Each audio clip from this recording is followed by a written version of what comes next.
pertama lihat Nona langsung suka. Nona salting stage abis buang muka. Sama buka pun senyum tiap hari sampai.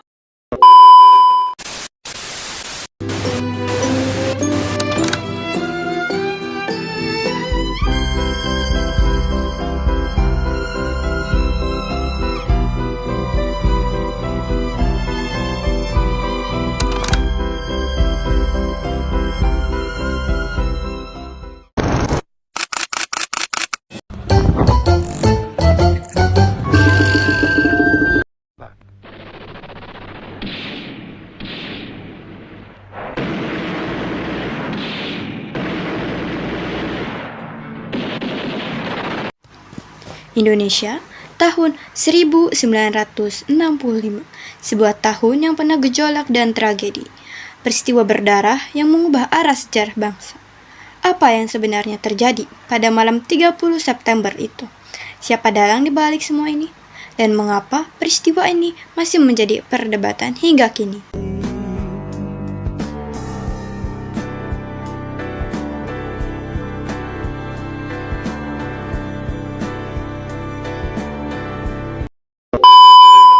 Peristiwa gerakan 30 September 1965 adalah salah satu tragedi terbesar dalam sejarah Indonesia.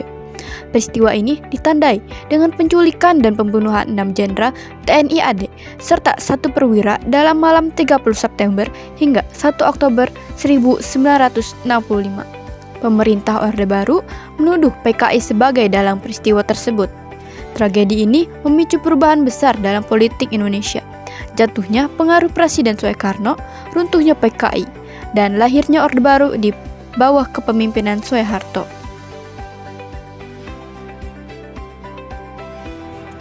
Situasi politik Indonesia sebelum 1965 sangat tegang.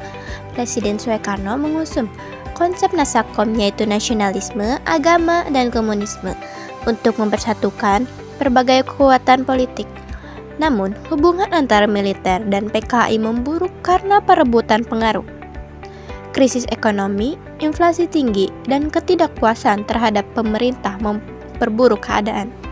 Dalam kondisi ini, muncul gerakan yang menamakan diri Gerakan 30 September G30S yang menculik beberapa jenderal TNI AD.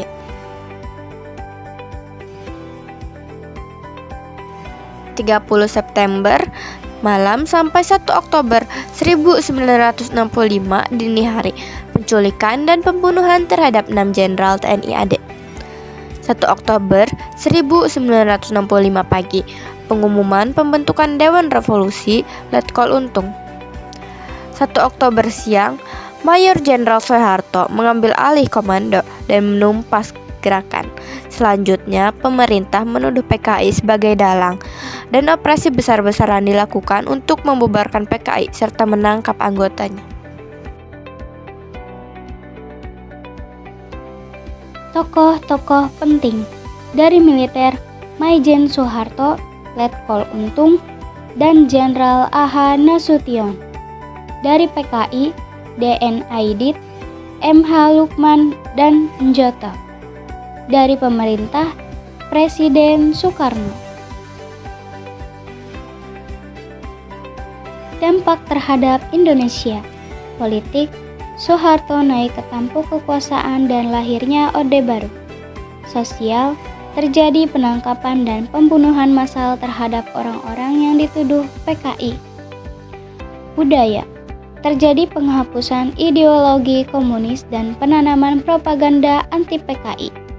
Ekonomi, fokus pembangunan bergeser ke stabilisasi dan penumbuhan ekonomi pada masa Orde Baru. Peristiwa G30S PKI dikenang dan diperdebatkan secara berbeda dalam historiografis Indonesia karena adanya perbedaan pandangan dan sumber informasi dari masa ke masa. Pada masa Orde Baru, peristiwa ini digambarkan secara resmi sebagai pemberontakan PKI yang kejam dan tidak manusiawi. Dengan narasi bahwa PKI adalah dalang utama di balik pembunuhan para jenderal, Pemerintah saat itu menggunakan peristiwa ini untuk memperkuat legitimasi kekuasaan Soeharto dan menanamkan kebencian terhadap komunisme melalui pendidikan, film, dan media massa, seperti dalam film pengkhianatan G30 SPKI. Namun, setelah reformasi 1998, narasi tersebut mulai diperdebatkan kembali. Sejumlah sejarawan dan peneliti mencoba meninjau ulang peristiwa ini dengan membuka berbagai dokumen dan kesaksian baru. Mereka berpendapat bahwa peristiwa G30 SPKI tidak sepenuhnya sederhana dan masih banyak hal yang belum terungkap, seperti peran militer tertentu, situasi politik Soekarno, serta pengaruh kekuatan asing pada masa Perang Dingin. Kini, dalam historiografi modern, peristiwa G30 SPKI dipandang sebagai tragedi nasional yang kompleks, tidak hanya soal kudeta politik, tetapi juga tentang perebutan kekuasaan, ideologi, dan dampak ke manusia yang sangat luas. Meskipun demikian, peristiwa ini tetap menjadi bagian penting dalam sejarah Indonesia dan terus menjadi bahan kajian serta perdebatan hingga kini.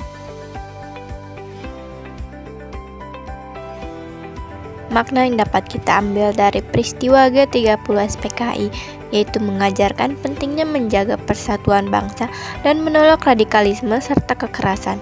Generasi muda perlu bersikap kritis terhadap informasi sejarah agar tidak mudah dipengaruhi oleh propaganda. Selain itu, peristiwa ini mengingatkan kita akan pentingnya nilai kemanusiaan dan keadilan agar tragedi serupa tidak terulang kembali. Dengan memahami sejarah secara bijak, generasi muda dapat memperkuat rasa cinta tanah air dan berperan menjaga keutuhan Indonesia.